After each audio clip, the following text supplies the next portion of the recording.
हरे कृष्णा, जय श्री कृष्णा। कथामृत के एक बहुत सुंदर कथा में आप सभी का स्वागत है। तो पिछली बार हमने रणछोड़ भगवान श्री कृष्ण की कथा सुनी थी कि उनका नाम रणछोड़ क्यों पड़ा, और फिर वो रण का छोड़कर, रणभूमि छोड़कर क्यों भागे थे, इसलिए उनका नाम इस प्रकार क्यों पड़ा। भगवान कभी युद्ध भूमि छोड़कर भाग सकते हैं? भागे, लेकिन किसी कारणवश भागे। और वो कथा सुनने के लिए पिछली बारी आपको पिछली वाली स्टोरी सुननी पड़ेगी। आज हम उसी कहानी का एक अगला पार्ट ले रहे हैं, हिस्सा। क्योंकि भगवान जी जरासंध से युद्ध करते समय उससे भागकर और रणभूमि छोड़कर भाग गए थे। काल यवन को भी फेस कर रहे थे, तब भी छोड़कर भाग गए थे। तो ये जरासंध एक्चुअली है क्या चीज? Who is he? उसे समझने के लिए और फाइनली उसको मारने के लिए कृष्णा ने कौन सा स्पेशल प्लान बनाया, ये जानने की स्टोरी आज हम सुनेंगे। ॐ अज्ञानतिमिरान्धस्य ज्ञानाञ्जनशलाकया चक्षुरुन्मीलितं येन तस्मै श्रीगुरुवे नमः। वाञ्छकल्पतरुभ्यश्च कृपासिन्धुभ्य एव च पतितानां पावनेभ्यो वैष्णवेभ्यो नमो नमः। हे कृष्ण करुणा सिंधु दीनबंधु जगतपते गोपेश गोपिका कांत राधा कांत नमोस्तुते। तप्त कांचन गौरांगी राधे वृंदावनेश्वरी वृषभानुसुते देवी प्रणमामि हरि प्रिये। हरे कृष्णा कृष्णा कृष्णा हरे हरे, हरे राम राम राम हरे हरे।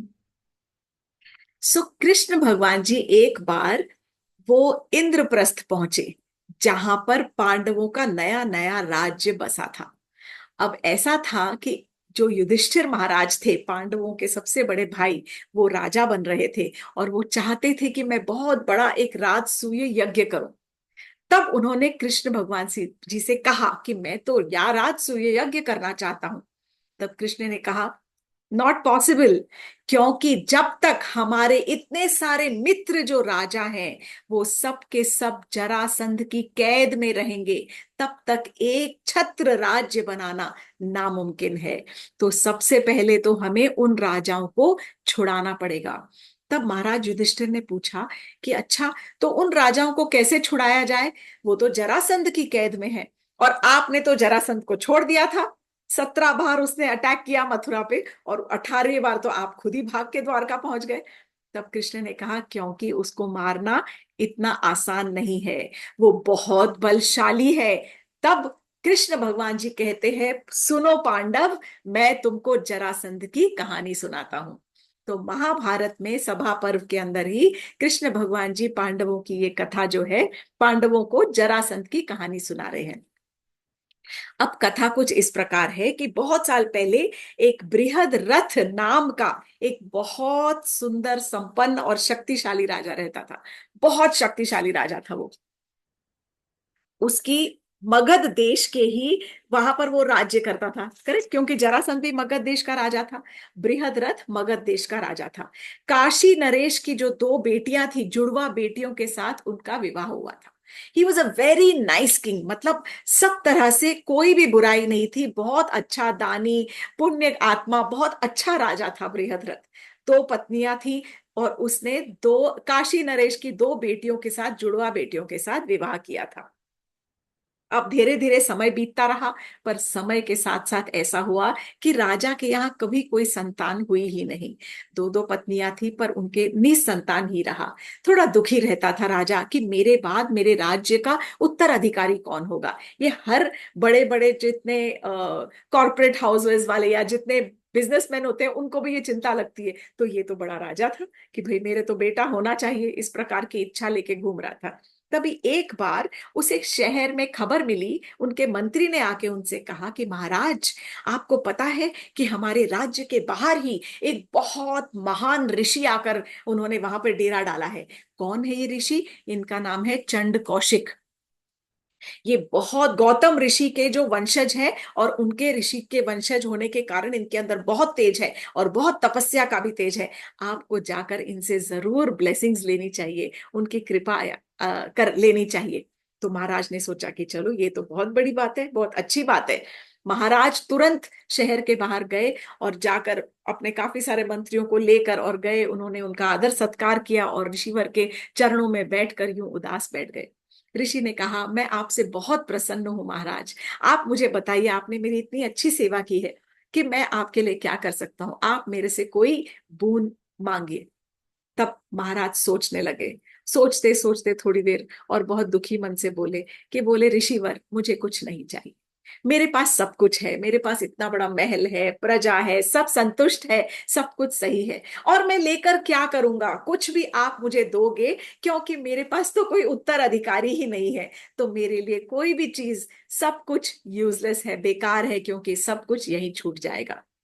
तब ऋषिवर ने बात समझ ली और ताड़ ली। और तब उन्होंने कहा कि महाराज, मैं आपके दुख को समझ रहा हूं और मैं आपसे अब और भी ज्यादा प्रसन्न हूं, क्योंकि आपने स्वयं मुझसे कुछ भी नहीं मांगा।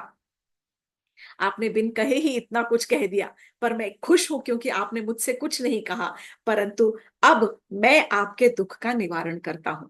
तब जो ऋषि चंड कौशिक थे, वो वहां पर एक आम के पेड़ के नीचे ऐसे ध्यान मग्न होकर और वहां पर बैठ गए। ध्यान लगाकर उन्होंने थोड़ी समाधि लगाई और उसके बाद में उन्होंने थोड़ी सी तपस्या की, थोड़ी देर। जैसे ही थोड़ी देर के बाद ध्यान मग्न थे, उतने में ऊपर से एक आम का फल नीचे गिरा। शास्त्र में लिखा है कि ना ही कोई तोते ने उसमें चोंच मारी थी इसलिए गिरा, ना ही कोई हवा का झोंका चला इसलिए गिरा। ये तो नियति का खेल था और मुनि के प्रताप का, मुनि के जो योग का प्रताप था, दिव्य प्रताप से वो एक दिव्य फल, आम का फल जो है उनकी गोद में गिरा। मुनिवर ने, जो चंड कौशिक मुनि थे, उन्होंने वो आम का फल उठाया और उन्होंने राजा को दे दिया और कहा कि हे राजन, ये देखिए, ये जो है फल, ये आप अपनी रानियों को दे दीजिए। आपके यहाँ अवश्य ही संतान होगी। समय आने पर आपकी पत्नियां आपको पुत्र की प्राप्ति जरूर देंगी। अब राजा वो आम का फल लेकर बहुत प्रसन्न हुआ और आम लेकर वो अपने महल में गया। अब राजा ने जुड़वा बहनों से विवाह कर रखा था और दोनों को वो बहुत ज्यादा एक प्रकार से, मतलब सिमिलर तरीके से वो दोनों को प्रेम करता था, विद नो डिफरेंशिएशन। और उसने वचन भी दिया था दोनों बहनों को कि मैं कभी दोनों में कोई भी भेदभाव नहीं रखूंगा। राजा ने उस आम को दो टुकड़े करके दोनों पत्नियों को दे दिया कि ये आप दोनों जो आम का फल है, ये दोनों आप प्रसाद रूप में मिलाए, आप पाइए और हमें, आपको ये फल खाने से संतान की प्राप्ति होगी। समय उसके बाद में दोनों पत्नियां गर्भवती हो गई, दोनों की दोनों रानियां गर्भवती हो गई। समय आया और समय आने के ऊपर जब उनको गर्भ का प्रसव शुरू हुए, दर्द शुरू हुआ, उसके बाद दोनों ने बालक को जन्म दिया। परंतु अचरज की बात है ये कि जब बालक का जन्म हुआ तो दोनों बहनों ने आधे आधे बालक को जन्म दिया। एक आधा अर्थात ऊपर से सिर से लेकर अगर आप कट कर दो तो पूरा एक हाथ, एक चेहरा, एक धड़, एक पूरा एक टांग, ऐसे। तो ऐसे बालक को देखकर ही दोनों बहनों के मन में एकदम ऐसे घिन्न सी उठने लगी कि ये कैसा बालक है। दोनों के आधे आधा आधा बालक था। तब उन्होंने अपनी अपनी दाइयों को बुलाया और अपनी दाइयों से कहा कि ऐसा करो कि ये तो आधे बालक का ही क्या करे, ये तो मांस का लौंदा जैसा लग रहा है, इसको उठा के प्लीज कहीं कपड़े में लपेटो और कहीं पर फेंक के आ जाओ। दोनों जो रानियां थी, उनकी दोनों की दाइयों ने दोनों टुकड़ों को अलग अलग जगह पर एक जंगल में जाके इधर उधर ऐसे फेंक दिया और वो घर आ गई। अब उसी जंगल में रास्ते से एक राक्षसी जा रही थी। उस राक्षसी का नाम था जरा। ये कार्निवोरस, मतलब इंसानों को खाने वाली, एक्चुअली खाने वाली, रक्त और मांस खाने वाली जो राक्षसी थी, मानव को खाने वाली राक्षसी थी। ये वहां से बहुत भयानक राक्षसी वहां से जा रही थी। उसने एक टुकड़े को वहां पर देखा और उसने सोचा कि अरे ये तो बहुत बढ़िया है, इसको तो मैं खा लूंगी। तब उसकी निगाह दूसरे पे गई और उसने दोनों टुकड़े उठाए। बोले ये तो मजा आ गया, आज का मेरा भोजन तो एकदम आनंद में होगा। और उसने दोनों टुकड़े उठाए और उसने सोचा अरे ये तो थोड़ा मैच करता है, लाइक अ जिगसॉ पजल, आसानी हो जाएगी उठाने में। तो उसने दोनों टुकड़ों को जोड़ दिया। जब दोनों टुकड़ों को जैसे ही जोड़ा तो वो तो पूरा का पूरा बालक उस समय जीवित हो गया। दोनों टुकड़ों की बराबर, आधे टुकड़ों की संधि हुई और वो बालक जीवित होके जरा की हाथ में पड़ा है। और इतना कठोर हो गया, व्रज के समान कठोर लिखा है, वज्र के समान, वज्र के समान, दैट वज्र इज कठोर, मतलब इलेक्ट्रिसिटी एक्चुअली बोलते हैं, इलेक्ट्रिक। बट इतना कठोर हो गया और इतना भारी हो गया कि उस राक्षसी से भी वो उठ नहीं पाया।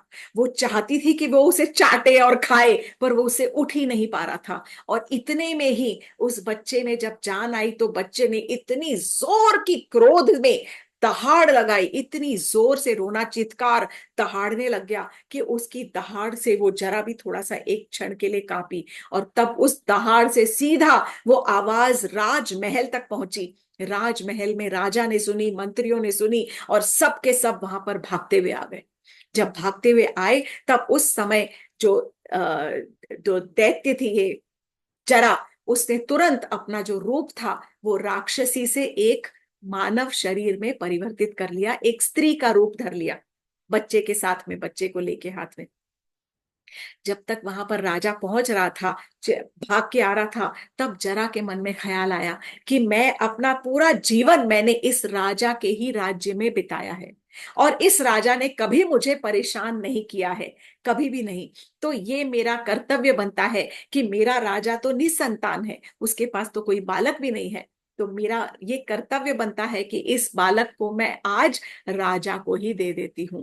तब जब राजा अपने मंत्रियों के साथ वहां पर पहुंचा, तो जो जरा राक्षसी थी, उसने वो बच्चे को राजा के सामने प्रस्तुत कर दिया और कहा कि राजन, आपसे प्रसन्न होकर, क्योंकि मैं आपके ही राज्य में रहती हूँ, आपकी ही एक प्रजा हूं, हालांकि राक्षसी हूं, हालांकि मैं रक्त और मांस भरे व्यक्तियों को खाती हूँ, परंतु मैं इस बच्चे को नहीं खाऊंगी, क्योंकि मैं जानती हूं कि आप निसंतान हो और आप इसे मेरी कृपा समझो, और ये समझो कि मैंने अपना फर्ज निभा दिया एक प्रजा होने का, और आपसे क्योंकि मैं प्रसन्न हूं, इसलिए इस बच्चे को मैं आपको दे रही हूँ। आपने हमेशा मेरा ख्याल रखा है और कभी मेरे कोई भी कार्य में विघ्न नहीं डाला है।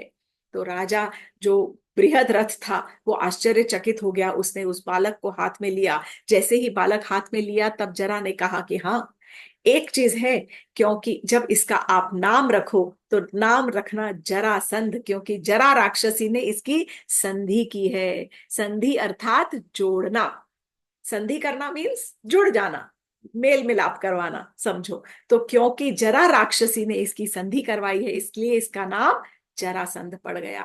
इस प्रकार जरासंध का जन्म थोड़ा अद्भुत था, पर ये जरासंध राक्षसी की संधि करने की वजह से उसके अंदर इतने बल, इतना बल हो गया कि पूछो ही मत। अब जब ये बालक जैसे जैसे थोड़ा बड़ा होता गया, एक बार वहां पर चंड कौशिक तुरंत फिर से पुनः वहां पर पधारे उनके राज्य में। जब चंड कौशिक वहां पर पधारे, तो राजन ने उनसे बहुत प्रसन्नता से उस बच्चे को उनके दिखाया। चंड कौशिक ऋषि ने उसको बहुत आशीर्वाद दिए और उसको 8 प्रकार के वरदान दिए हैं। ये 8 प्रकार के वरदान थे। उसने कहा कि ये जो बालक है, ये ब्राह्मण भक्त होगा, हमेशा ब्राह्मणों का आदर करेगा, ये युद्ध में अजेय होगा, कभी कोई इससे युद्ध जीत नहीं सकता, हमेशा इसकी युद्ध में रुचि रहेगी, he will love to fight, उसको बहुत आनंद आएगा अ, युद्ध करने में। ये अतिथियों का प्रेमी होगा, क्योंकि कोई भी अतिथि इसके घर आएगा तो उनकी बहुत अच्छे से देखभाल करेगा, बहुत सेवा सत्कार करेगा, ये दीन दुखियों पर कृपा भी करेगा, मतलब बहुत दिलदार होगा, जितने दुखी इसकी प्रजा होगी इससे हमेशा खुश रहेगी। Actually overall very nice king. बलवान होगा और प्रजा को अपनी स्नेह करेगा, और इसकी कीर्ति हमेशा चहु ओर फैली रहेगी, he will become very famous. इस प्रकार के 8 वरदान कृष्ण भगवान जी सुना रहे हैं। बोले अब बताओ कैसे इसको कोई हरा सकता है, जब इतने बड़े बड़े वरदान मिले हैं। और जब कोई ऋषि वरदान देता है, तो उसके वरदान का हमें भी, मुझे उसका मान रखना पड़ता है।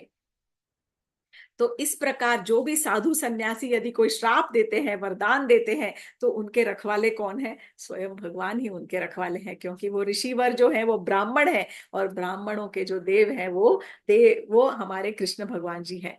अब वो इतनी भारी बच्चे को राक्षसी ने दे तो दिया राजा के पास में। अब धीरे धीरे वो बच्चा बड़ा होता गया। जैसे ही बच्चा बड़ा हुआ, जरासंध बहुत बड़ा राजा जैसा, मतलब युवराज बन गया, बृहद्रथ ने सोचा अब मेरा बेटा काबिल हो गया है, अब मेरे वन प्रस्थान का समय आ गया है।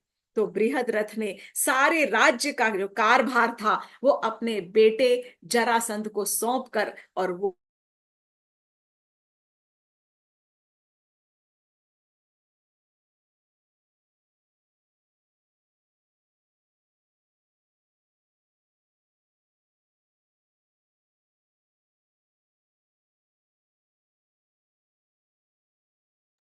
आई एम सॉरी, गलती से कुछ बटन प्रेस हो गए। तो जो राजा जरासंध था वो राजा बन गया, और उनके जो पिता थे बृहद्रथ, वो वहां से वन को उन्होंने प्रस्थान किया और वानप्रस्थ में चले गए। राजा जरासंध का विवाह हुआ था, कंस की दो बेटियां थी, अस्ति और प्राप्ति। उनके साथ राजा जरासंध ने, सॉरी, राजा जरासंध की जो दो बेटियां थी, जरासंध की जो दो बेटियां हुई, अस्ति और प्राप्ति, उसने कंस के साथ अपनी दोनों बेटियों का विवाह कर दिया था। और विवाह के समय ये शर्त लगाई थी कि मेरे बेटियों का विवाह मैं तुम्हारे साथ एक शर्त पे लगाऊंगा, करूंगा कंस, कि तुम अपने देश के राजा बनोगे, तुम अपने पिता को राजा पद से उतार दोगे। तो विवाह के बाद कंस ने बड़ी क्रूरता से अपने पिता उग्रसेन को गद्दी से उतार कर और स्वयं राजा बन गया था। उसके बाद कंस का जो बल का जो गुरूर था वो और भी ज्यादा बढ़ गया, कि अरे, मेरे ससुर जी तो बहुत बलवान और बहुत शक्तिशाली हैं, तो इसलिए मैं जो चाहे कर सकता हूँ, मेरे पास तो पूरी फुल बैकिंग है मेरे फादर इन लॉ की। तो इसलिए कंस की जो क्रूरता थी वो बढ़ती ही जा रही थी। धीरे धीरे कंस का वध जब हुआ, कंस के वध की कहानी हम सुन चुके हैं, तो कृष्ण ने तब उनको पूरा बताया कि आप तो जानते हो कि उसके बाद मैंने अपने ही मामा कंस का वध कर दिया था, और ये भी आप जानते हो कि किस प्रकार जरासंध तब बहुत अपसेट हुआ और बहुत गुस्से में क्रोधित होकर उसने 17 बार मथुरा पे आक्रमण किया, और 18वीं बार उसको डॉज करके और मैंने द्वारका नगरी का निर्माण किया है। परंतु सबसे बड़ी प्रॉब्लम क्या है ये मैं आपको बताता हूं। उसने 20,800 राजाओं को बंदी बना रखा है। हालांकि राजा बहुत अच्छा है, परंतु उसे अपनी शक्ति का गुरूर घमंड हो गया है, अहंकार हो गया है। सब जगह अगर हम देखते हैं ना, सारे स्क्रिप्चर्स में जहां जहां कोई भी चीज का अहंकार आया है, किसी को अपने रूप का, हम पौंड्रक की भी कथा सुनेंगे बाद में आगे चलकर, किसी को अपने रूप का, किसी को अपनी शक्ति का, कोई भी किसी को अपने ज्ञान का, जैसे रावण को था अपने ज्ञान का अहंकार था, अपनी शक्ति का अहंकार तो कंस को भी था, रावण को भी था। सब जगह कृष्ण भगवान जी आए हैं और उन्होंने अहंकार को एकदम डिस्ट्रॉय कर दिया है, विध्वंस कर दिया है। जो भक्तों को भी, उनके कृष्ण भगवान जी के भी भक्तों को ज्यादा यदि कभी भी थोड़ा सा भी कहीं पर अहंकार आता है, तो कृष्ण भगवान जी स्वयं एक बहुत सुंदर लीला रचकर और अपने भक्तों पर कृपा करके और उस अहंकार को समाप्त कर देते हैं, खत्म करवा देते हैं, क्योंकि वो अपने भक्तों से बहुत प्रेम करते हैं। वो नहीं चाहते कि उनके भक्तों के अंदर लेश मात्र भी कोई भी अवगुण बाकी रह जाए, उनका रास्ता सरल और आसान करने के लिए। नारद मुनि की कथा भी हम सुन चुके हैं। I have narrated several Narad मुनि कथा ऑल्सो, जहां पर नारद मुनि को थोड़ा घमंड हो गया था, गरुड़ जी को घमंड हो गया था। इस प्रकार बहुत सारी कथाएं हम सुन चुके हैं। तब कृष्ण भगवान जी युधिष्ठिर से कह रहे हैं कि अब उसका अंत समय आ गया है, अब उसके नाश का करना ही पड़ेगा, क्योंकि वो 20,800 जो राजाओं को उसने बंदी बना के रखा है, जब तक बंदी बनाया उनको हरा के तब तक ठीक था। परंतु अब वो, क्योंकि शिव जी का महान भक्त है, उसने ये निश्चय कर लिया है और निर्णय लिया है कि वो इन 20,800 राजाओं को बलि चढ़ा देगा शिव जी के पास। तो इसीलिए उन राजाओं को मुक्त जब आप कराओगे, उसके बाद आपका जो राजसूय यज्ञ है वो सफल कहलाएगा। तब युधिष्ठिर कन्विंस हो गए, और तब उन्होंने कहा कि अच्छा, तो अब बताएं आगे का क्या प्लान है, क्योंकि प्लानिंग तो केवल कृष्ण ही भगवान जी करते हैं।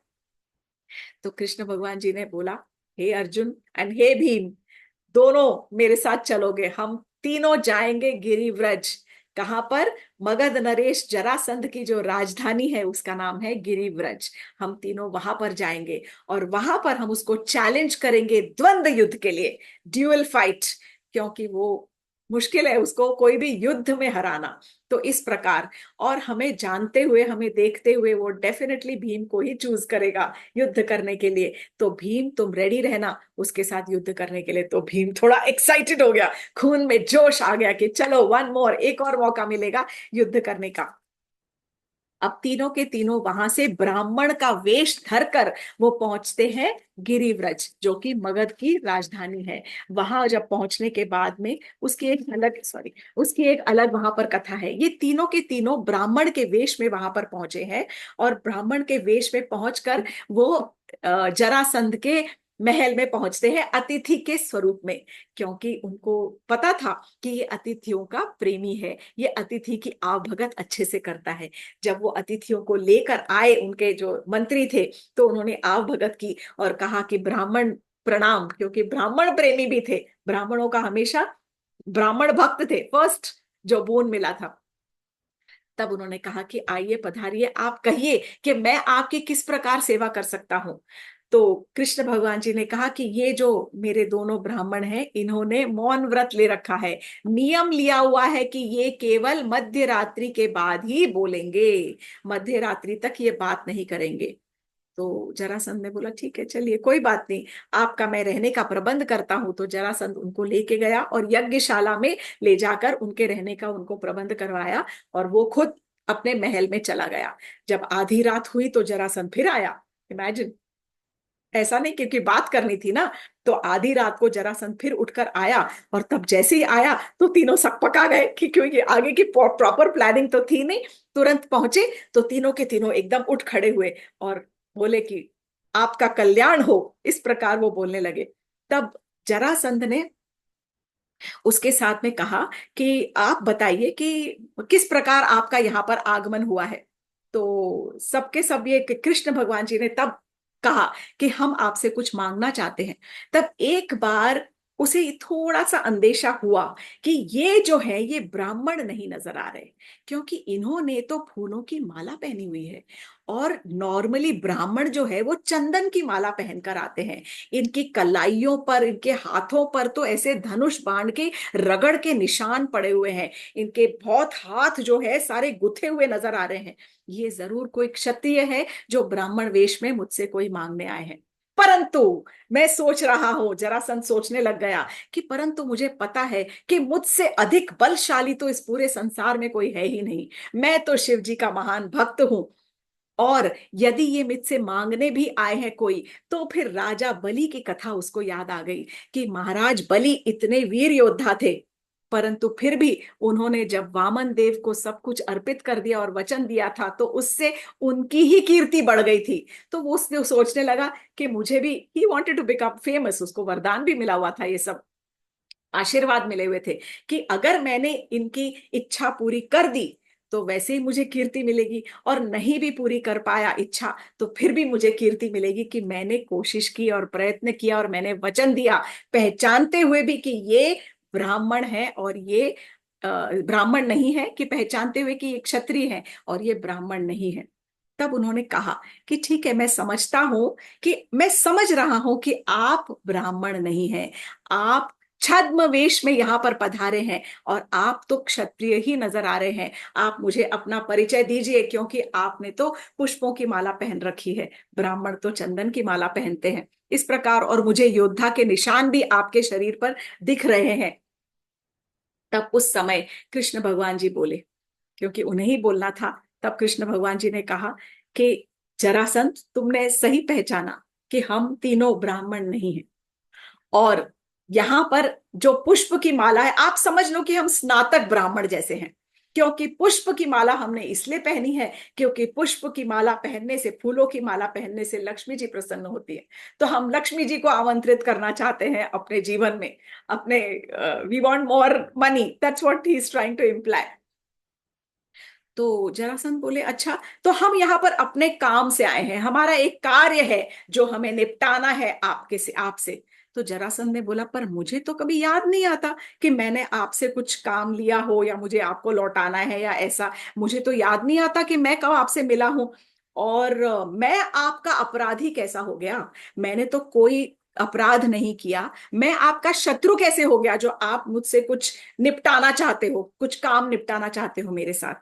तब कृष्ण ने कहा कि जरासंध, तुम हमारे शत्रु हमेशा ही थे। क्यों? क्योंकि तुमने बहुत सारे राजाओं को क्रूरता से और बंदी बना रखा है, और अब तुम इन राजाओं को भगवान शिव के समक्ष बलि करने जा रहे हो। कोई भी शास्त्र में ये कहीं पर भी नहीं लिखा है, यू कैनॉट सैक्रिफाइस, ये नहीं लिखा, you cannot sacrifice any humans, कि कोई भी व्यक्ति का, कोई मानव का कोई बलि चढ़ाना कहीं पर भी सैंक्शन नहीं है, किसी देवता को प्रसन्न करने के लिए कभी नहीं। और ये जो भगवान शिव है, ये तो परम कल्याणकारी है, सबका कल्याण करने वाले हैं। तुम्हें लगता है कि तुम इन्हें प्रसन्न करोगे इन राजाओं की बलि चढ़ाकर? तुम्हारी धारणा एकदम गलत है, एब्सोल्युटली रॉन्ग।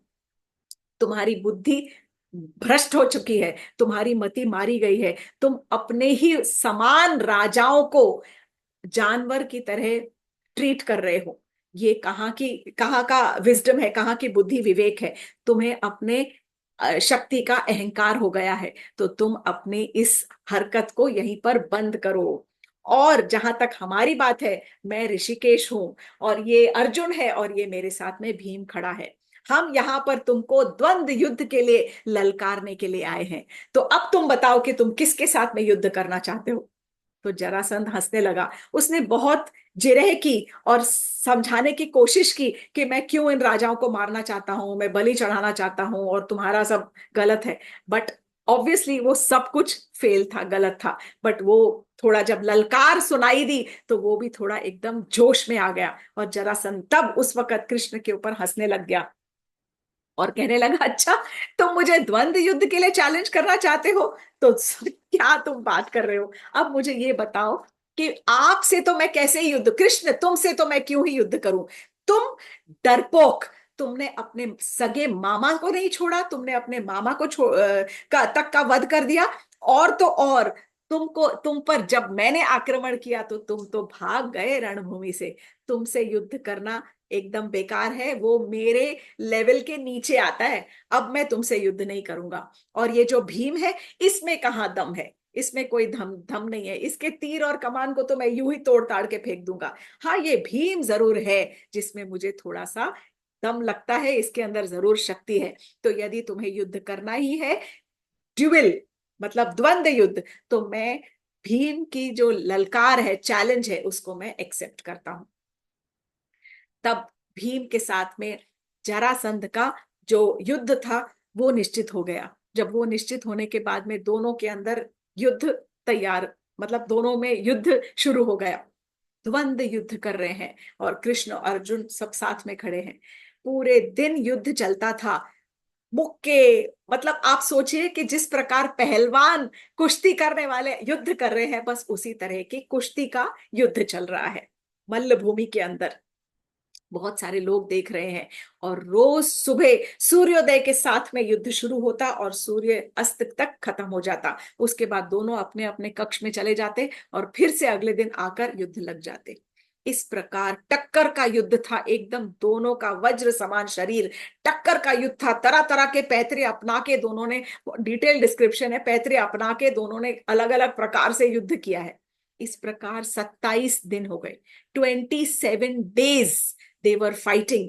लेकिन न जरासंध की शक्ति कम हो रही थी और ना ही भीम की शक्ति कम हो रही थी।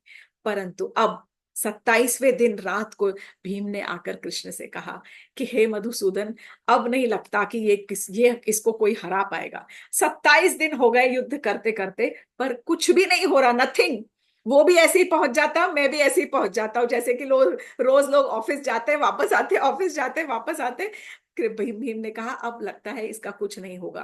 तब कृष्ण ने कहा कि चिंता मत करो, कल मैं तुम्हें संकेत दूंगा और मैं बताऊंगा कि इसका वध कैसे करना है। तब तुम मेरी बात ध्यान से, मेरी तरफ ध्यान से देखना। तब अगले दिन जब युद्ध शुरू हुआ तो लेकर और पटा पटक पटक अटक पटक, जो भी समझो, पटका पटकी सब हो रही थी और युद्ध हो रहा था। तब कृष्ण भगवान जी ने एक तिनका उठाया और तिनके को ऐसे दो में चीर दिया और फेंक दिया। तिनका उठाया था एक, उसको दो में चीरा और फेंक दिया। भीम ने समझ लिया। भीम ने जरासंध को उठाया और यूं जोर जोर से उसको गोल गोल घुमा के नीचे पटका, और पटक के उसकी एक जांघ के ऊपर अपना एक पैर रख के और दूसरी टांग को खींच के उखाड़ दिया। जरासंध के दो टुकड़े हो गए, और दो टुकड़े होके उसने दोनों तरफ ऐसे फेंक दिए। परंतु तुरंत ही दोनों टुकड़े फिर से जुड़ गए, और जरासंध फिर से उठ खड़ा हुआ, और फिर से युद्ध वैसे ही जैसे समाप्त होता था रोज, उसी प्रकार समाप्त हुआ। जरासंध को कुछ भी नहीं हुआ। अगले दिन फिर, तब, सॉरी, उसी के थोड़ी देर बाद, इट्स नॉट अगले दिन, it is on the same day, तब कृष्ण की तरफ फिर से भीम ने देखा। तब कृष्ण ने एक और तिनका उठाया, और तिनका उठा के और ऐसे दो में चीर किया और ऐसे ऑपोजिट डायरेक्शन में फेंक दिया। भीम समझ गया। भीम ने फिर से उसको पटका नीचे, और पटक के दोबारा उसके पैरों को अपने जोर से, अपनी जंघा को उसके जरासंध की जंघा के ऊपर अपना एक पैर जोर से दबा के रखा, और दूसरी टांग को खींच के और सर तक पूरा उखाड़ के दो टुकड़े कर दिया। तब दूसरा टुकड़ा उठाया, जरासंध के दो टुकड़े उसके दोनों हाथों में थे, और इस प्रकार ऑपोजिट डायरेक्शन में फेंक दिया। ऑपोजिट डायरेक्शन में फेंकने के बाद तब जरासंध जीवनहीन हो गया, और यहाँ पर जरासंध का वध हो गया। ये वध होने के बाद जरासंध जो था वो पूरा का पूरा अब सच में एक्चुअली मांस के लौंदे की जगह पड़ा था, बिल्कुल विद नो लाइफ, प्राणहीन वहां पर पड़ा था। इस प्रकार जरासंध का वध हुआ। तब कृष्ण भगवान जी ने अपने दोनों जो भाई थे, वो फुफेरे भाई थे, बुआ के बेटे थे, भीम और अर्जुन को लेकर वो गए, और जितने 10-20,800 जो राजाओं को बंदी बना के रखा हुआ था, उन सब राजाओं को उन्होंने छुड़वाया। और छुड़वाने के साथ बाद में, और वो सुंदर रथ के ऊपर कृष्ण भगवान जी उनके सारथी बने, और सारथी बन के गरुड़ जी भी कहते हैं कि उनके स्तंभ पे आकर गरुड़ जी आए और उन्होंने उस रथ को प्रकाशमान कर दिया। और उसके बाद वो दोनों को लेकर और वहां से सीधा फिर इंद्रप्रस्थ आए, जहां पर उनको अपना राजसूय यज्ञ पूरा करना था। इस प्रकार महाराज जरासंध का जो वध था, वो कृष्ण भगवान जी ने कितनी युक्ति पूर्ण से किया। उसके लिए लांछन भी लगाया अपने ऊपर, लांछन भरा नाम, रण छोड़, वो नाम भी ले लिया। परंतु बड़ी युक्ति से उन्होंने सारा का सारा वो जो श्रेय था वो भीम को दे दिया, जरासंध के वध का। तो हर जगह हमने स्क्रिप्चर्स में जगह जगह जो भी हम कथा सुनते हैं, हम देखते हैं कि अहंकार का अंत कैसा होता है। जब हमें इतना अच्छा राजा था, एक्चुअली हर तरह से उसको, सब तरह से वरदान मिले हुए थे, बुद्धि भी थी, उसको सब तरह से उसका, he was all blessed with so many वरदान, सो मेनी बोन्स, सब तरह के उसके पास में विद्याएं थी। परंतु धीरे धीरे शक्ति का अहंकार हो गया था उसको, और यही अहंकार का हमेशा अंत होता है। आज की कथा को हम यही विराम देंगे। हरे कृष्णा, जय श्री कृष्णा। कथामृत के साथ जुड़ने के लिए बहुत बहुत धन्यवाद। Thank you so much.